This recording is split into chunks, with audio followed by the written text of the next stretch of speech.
Shalom, perkenalkan nama saya Stefani Sofia Sagai dengan NIM 200303008 dari Prodi Psikologi Kristen, semester 5 Fakultas Seni dan Ilmu Sosial Keagamaan, Institut Agama Kristen Negeri Manado. Nah, pada momen kali ini saya akan menjelaskan mengenai penyimpangan seksual pada anak. Kita masuk pada pembahasan. Seperti yang kita ketahui, banyak anak dan orang tua yang tidak memahami konsep pelecehan seksual. Contohnya, jika tidak melibatkan alat kelamin, maka tidak ada pelecehan seksual.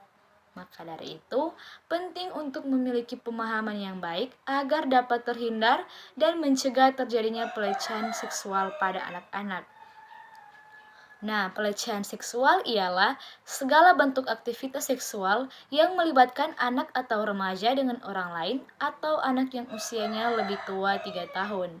Maka, pelaku bisa saja orang dewasa atau seorang remaja ataupun seorang anak.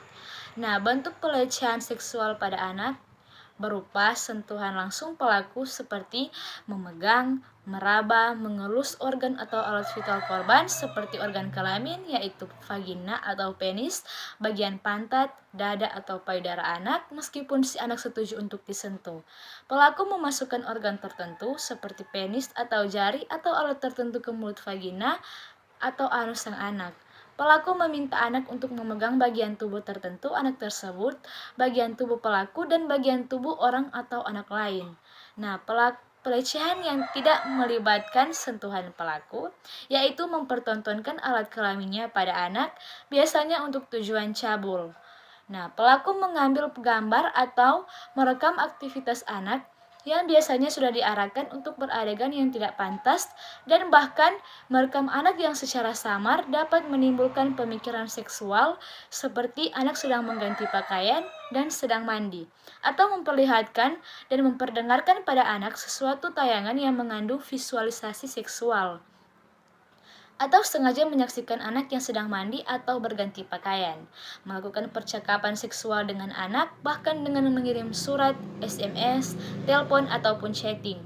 Nah, orang-orang yang berpotensi menjadi pelaku, biasanya kita temukan banyak kasus pelecehan seksual dilakukan oleh anggota keluarga besar, seperti paman, tante, sepupu, kakak, ataupun kakek.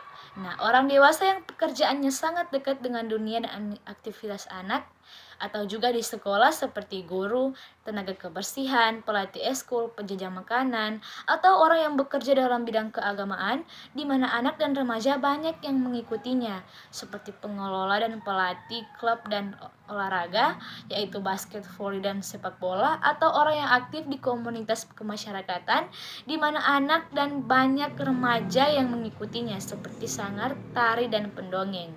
Nah, dampak psikologis yang ditimbulkan diharuskan keluar dari lingkungan sang anak agar tidak menimbulkan rasa trauma. Trauma yang akan menjadi sebuah obsesi sehingga muncul perilaku karena imajinasi erotis.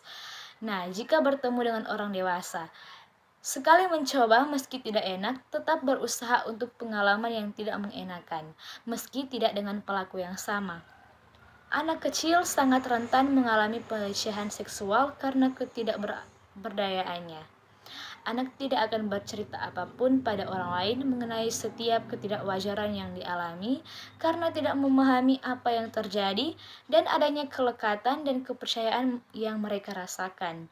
Pelakunya adalah orang tua atau pengasuh.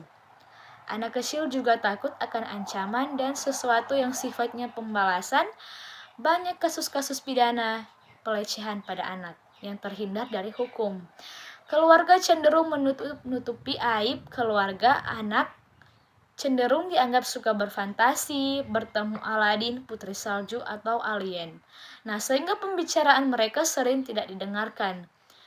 Untuk itu dibutuhkan perhatian yang lebih untuk menanggapi pembicaraan anak yang tiba-tiba bercerita mengenai hal seputar kelaminnya.